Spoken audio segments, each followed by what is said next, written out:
Welcome back, and it has been a little minute, but today what we're doing is I will be summoning on this banner. However, that's not what this video is. This video is should you summon on this banner. And this unit being new, he definitely looks more like a guy here for sure. In his here definitely looks a little bit more feminine. Here has a little bit more of a masculine eye set, I guess. Yeah, eyes definitely look a bit softer than here. But yeah, so a bunch of people, myself included, wasn't sure if this was male or female, which I'm not sure if it's important to Chinese lore, mythology, or whatever. But it's definitely was confusing. So now we know for sure because as his 3 weapons, so his fury grows, so it is a guy. I'm guessing probably younger guy, so yeah, but that's besides the point. He is apparently very strong. He also has a cinematic, so let's watch that real quick.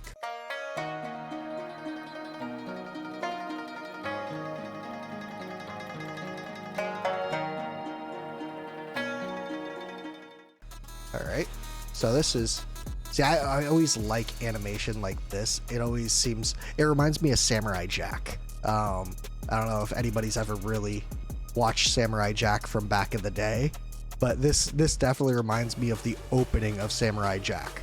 Dragon and all. That's crazy.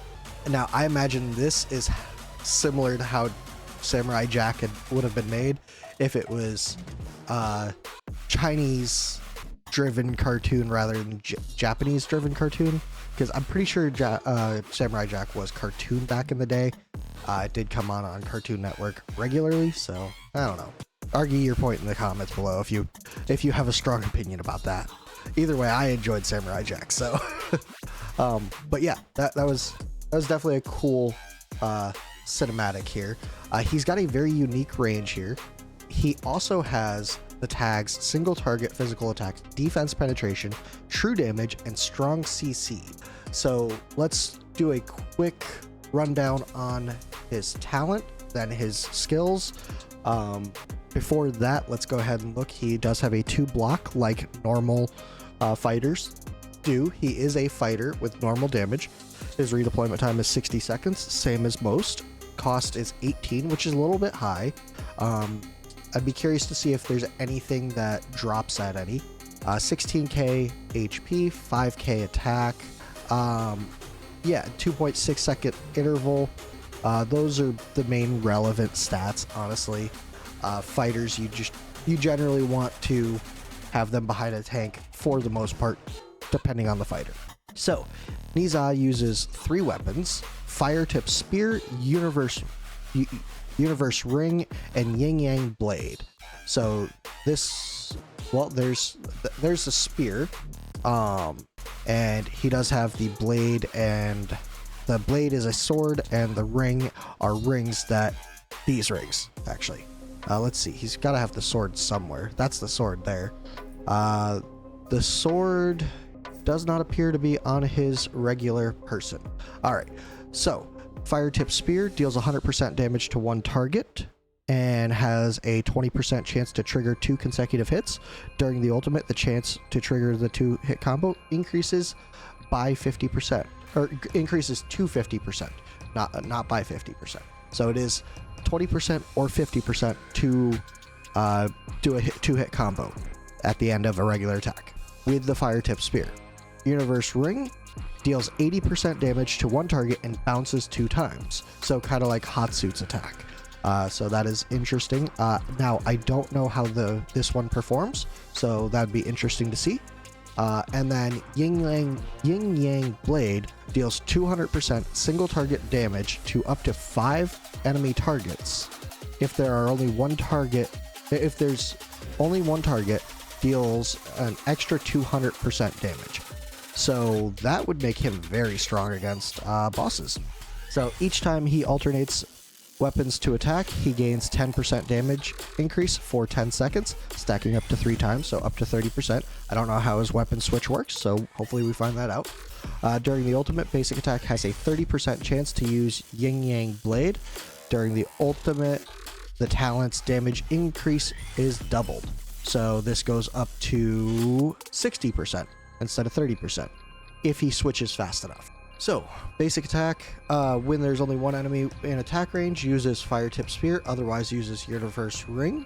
All attacks can target airborne units. That is huge. So that will make him useful in a lot of content. I imagine this might even make him useful in Gear Raid 3 because he has physical damage, he can hit airborne units, and he's got a very wide range, so he covers most of that portal. So that's definitely interesting. I'll have to give that a shot if I get him. Hopefully I get him. So we'll come back to the ultimate. So passive number 1, Unlimited Arsenal. When switching between different weapons to attack, increases the damage multiplier of that basic by 50% and triggers arms enhancement. Fire Tip Spear ignores 50% of the enemy's defense. Universe Ring bounces 1 extra time and can hit the same target multiple times. Awesome. And Yin Yang Blade executes common monsters below with 30% or less HP.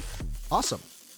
This doesn't have a time on it, so I'm curious on how long this passive is active for, or if it's just when he switches. Godslayer's Wrath is passive number 2. When the hero kills an enemy, reduces the attack interval by 3% for 7 seconds, stacking up to 5 times. During the ultimate, each kill extends the ultimate duration by 2 seconds up to 10 seconds. So let's see. This goes up to a 10 second and 5% decrease. Awesome. So this definitely makes him quite a bit stronger.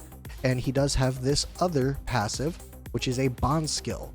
Great Deity, Rebirth. Obtain Erlan Chang, the Mind's Eye, to unlock the following bonus. During the ultimate, becomes immune to all debuffs, and basic attack restores 5% HP, which is huge for him.